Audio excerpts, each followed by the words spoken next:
आज सेबी ने एक बुक जारी किया था जिसमें उन्होंने चर्चा किया था फाइनेंशियल एजुकेशन के बारे में। और बहुत केयरफुली डिजाइन किया गया है ये बुक, ताकि जितने भी इन्वेस्टर हैं वो लोग अवेयर हो पाए कि क्या जरूरी है और क्या सही है उनके फाइनेंशियल हेल्थ को देखते हुए। ये बुकलेट जारी किया गया था जिसमें सेबी बताई है, कुछ चीजों को डिस्कस की है, जब चैप्टर वाइज उन्होंने डिस्कस किया है। और आज हम लोग इस पूरे वीडियो सीरीज में हम लोग यही एक एक चैप्टर्स करके देखेंगे कि क्या सेबी ने अपने तरफ से बताया है, और इन डिटेल डिस्कशन किया गया है इन चीजों के बारे में। तो हम लोग धीरे धीरे करके देखेंगे, और इंट्रोडक्शन से स्टार्ट करते हुए फिर हम लोग देखेंगे कि की कॉन्सेप्ट्स क्या है पर्सनल फिनांस के। फिर हम लोग ये भी देखेंगे कि पर्सनल फिनांस में फाइनेंशियल प्लानिंग का क्या रोल है। साथ में ये भी देखेंगे कि सेविंग रिलेटेड प्रोडक्ट्स कौन कौन से अवेलेबल है। और फिर आगे चलते हुए चैप्टर 5 में हम लोग ये भी देखेंगे कि सिक्योरिटीज मार्केट में जो इन्वेस्टमेंट्स होते हैं वो किस तरह से होते हैं, और क्या क्या कंपोनेंट्स हैं उन सब चीजों के। इंश्योरेंस का भी इन्होंने अपने बुकलेट में जिक्र किया है, ताकि एटलीस्ट पर्सनल फाइनेंस के पार्ट पे इंश्योरेंस से भी आप अवेयर हो सके। और उनसे रिलेटेड चीजों का भी यहाँ पे जिक्र किया गया है। चैप्टर 7 में हम लोग डिस्कस करेंगे पेंशन, रिटायरमेंट और स्टेट प्लानिंग के बारे में। इनको भी डिटेल में इन्होंने डिस्कस किया है, और इस पे भी हम लोग एक बार देखेंगे। साथ में आप ये भी देखो कि बोरोइंग रिलेटेड प्रोडक्ट्स यानी कि लोन्स और क्रेडिट कार्ड्स, ये सब चीजों के बारे में भी चैप्टर 8 में यहाँ पे डिस्कशन हुई है। और चैप्टर 9 की बात करें तो government schemes for various savings and investment options. Bharat सरकार की तरफ से क्या क्या ऑप्शंस अवेलेबल है, क्या क्या ऑप्शंस उन्होंने अपने तरफ से दिए हैं, जैसे कि पीपीएफ है, एनपीएस है, और सुकन्या समृद्धि योजना है, या दे आर वेरियस प्रोडक्ट्स। तो ये सब चीजों के बारे में, क्या क्या इन्वेस्टमेंट ऑप्शंस गवर्नमेंट की तरफ से प्रोवाइडेड है, वो सब के बारे में भी ये देखेंगे।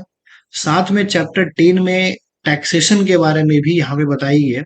हम लोग अपने वीडियोस में ये भी देखेंगे कि अभी क्या अपडेट्स हुए हैं उसके दौरान, और क्या क्या चीजों को रिवाइज्ड फॉर्म में भी हम लोग उसको डिस्कस करेंगे। बिकॉज बुक्स में हो सकती है पुरानी है, तो अभी फिनेंशियल ईयर में चेंजेस होते रहते हैं, तो फिनेंशियल ईयर जो चेंज हो रहा है उसके अकॉर्डिंगली हम लोग देखेंगे कि क्या इसमें टैक्सेशन आ रही है, अलग अलग स्कीम्स में, इंश्योरेंस में क्या टैक्सेशन होता है, क्या कब टैक्स लगता है। इन सभी चीजों को यहाँ पे डिस्कशन करेंगे।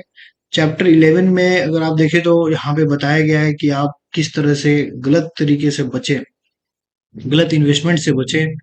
कुछ स्कीम्स जो अवेलेबल हैं बाजार में, ज्यादा रिटर्न्स देने के प्रोमिसेस के तौर पे जो अवेलेबल हैं, उससे आप किस तरह से बच सकते हैं, जहां पे आप फ्रॉड आपके साथ ना हो। अनरजिस्टर्ड इन्वेस्टमेंट एडवाइजर्स कौन होते हैं, कैसे उन लोगों को पहचानते हैं, कैसे इन सब चीजों से डील करते हैं, इसके बारे में चैप्टर 11 में डिस्कशन की गई है। चैप्टर 12 में आप देखेंगे तो अगर यहाँ पे ग्रीवांस रिडक्शन मैकेनिज्म के बारे में डिस्कशन की गई, यानी कि अगर आपको कुछ समस्या होता है स्टॉक मार्केट में रिलेटेड, इन्वेस्टमेंट से रिलेटेड, रजिस्टर्ड जो भी ब्रोकर है आपके साथ कुछ गलत कर रहे हैं, तो अगर आप चाह रहे हैं कि आपको हेल्प हो, आप उनके कंप्लेन करना चाह रहे हैं, तो हियर इज द प्लेस। आप वो चाहे तो यहाँ पे आगे अपना कंप्लेन रजिस्टर करवा के उस पर एक्शन लिया जा सकता है। तो ये सब चीजें किस तरह से हैं, और कौन कौन ये एजेंसीज हैं जो आपके मैं सुनेंगे, आपके जो भी कंप्लेन्स हैं उसको सॉल्व करने के लिए क्या क्या एजेंसीज हैं, कौन कौन से एजेंसीज हैं, उसके बारे में भी यहाँ पे डिस्कशन की गई है, ताकि आप फुल्ली अवेयर हो कि अगर मान लीजिए कोई लेवल पे आपका प्रॉब्लम सॉल्व ना हुआ तो आप फिर अगला किन से बात करें। वहां भी अगर सॉल्व नहीं होता है तो फिर आप किन से बातचीत करेंगे। तो अलग अलग स्टेजेस पे कौन कौन सी एजेंसीज कब कब काम आएंगी, उसके बारे में भी यहाँ पे डिस्कशन किया है।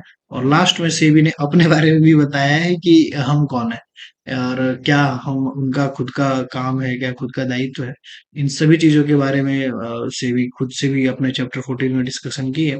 और लास्ट चैप्टर 15 में उन्होंने सारे जितने भी कॉन्टेक्ट नंबर्स हैं, ताकि आपको कहीं भी किसी भी तरह का कोई भी दिक्कत हो तो आपके पास एटलीस्ट एक इंफॉर्मेशन रहे कि कहाँ पे किससे कांटेक्ट करना है। वो सब चीजें आपके पास रहें।